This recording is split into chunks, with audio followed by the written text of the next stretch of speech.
a seat, a bite to eat, and settle right in. For hugs, snuggles, stories, and more, and so many sweet things in store.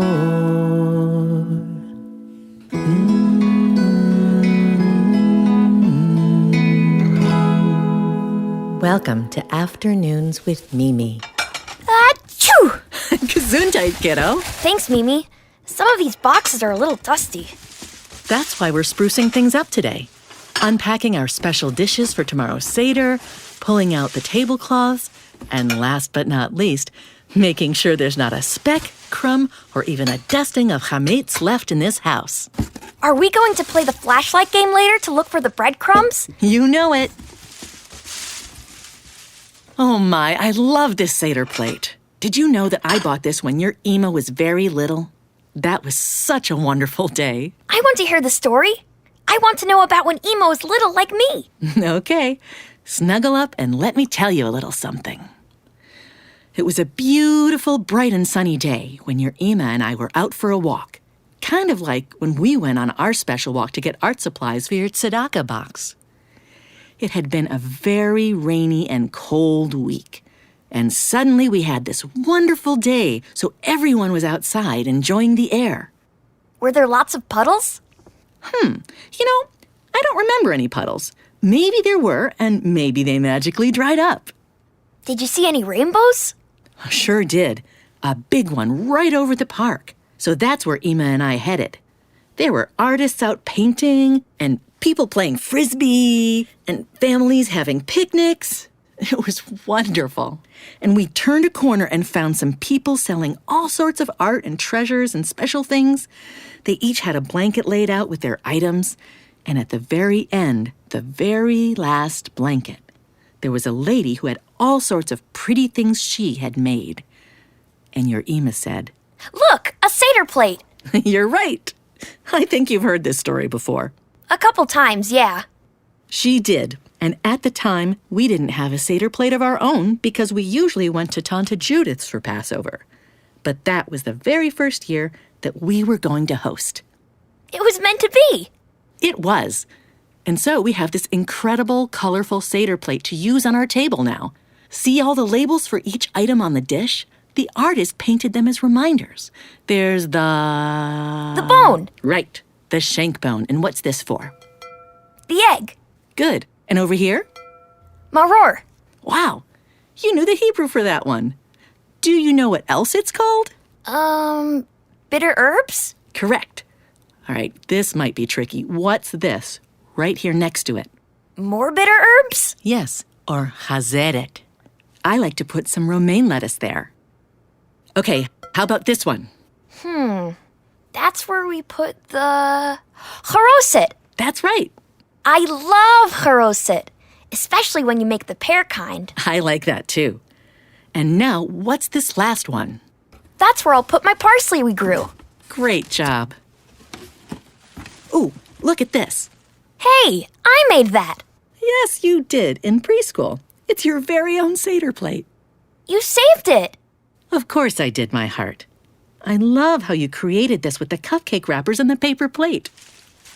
And what's this, Mimi? Oh, that's very special. That's Elijah's cup. Now that your cousin Isaac made. I love all the pretty stickers on it. And here's the Miriam's cup that goes with it. Did Isaac make that too? Yes, he did. What do we do with those cups, Mimi? Well, in many Jewish stories, a special man named Elijah, the prophet, helps us dream of a happier and fairer world. On Passover, Elijah has a special job traveling the world to visit every seder to give us hope and remind us to keep working for justice in the world. So, we pour a special cup of juice just for him. And we open the door for him too. Yes, good remembering. What's the other cup for? So Miriam's cup is something new that your Ema started doing as a tradition for our family. Miriam, Moses' older sister, helped save baby Moses so he could grow up and lead the Jewish people. After the Jewish people escaped, Miriam led them all in song, and legend has it that wherever she traveled in the desert, fresh water would appear. So we all fill a special cup with water just for her. Wow. And wait, What's this? Another seder plate? We have so many. Oh, I got that one a couple of years ago. Some people in our family have allergies or are vegetarian, so on this special plate, I use an avocado instead of an egg and a roasted beet instead of the shank bone. And last year, our neighbor Mrs. Farrakhan came and put some vinegar on it too. I remember that, yes. That's a special tradition from her family. Can we do that again? Absolutely.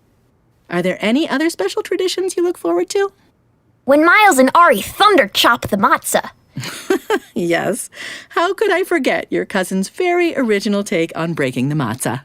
And hunting for the afikoman, of course. I know this will be the year I find it. And I also like making the sandwich. Oh, you mean when we mix the haroset and the maror together? Yeah, it's a lot of different tastes at the same time. It's so interesting to me that you enjoy it. Last year, you weren't so sure you'd like it. Yeah, but now I do. You always tell me to try new things, so I did. Oh, Mimi, what's this last box full of? This is full of the puppets and special toys you and all of the kids use to decorate the table with. And at the very bottom are some of the little pillows and cushions we put out. To lean on? Yes. Why do we do that again? Well, the Passover story follows the Jewish people as they become free. In the beginning of this story, we're treated poorly, like slaves. But today, when we retell it, we can relax and lounge like royalty. So that's why we lean back on the cushions. And Grandpa Bob always loosens his belt too and says, "Oh, I'm stuffed." Well, I guess that's your Grandpa Bob's Passover tradition. Okay, everything's unpacked. Are you ready to do our little chametz hunt? Yes! I have a surprise for you. Your cousins are here to help. Yes! What a great surprise! Go get the door, Neshama Shali.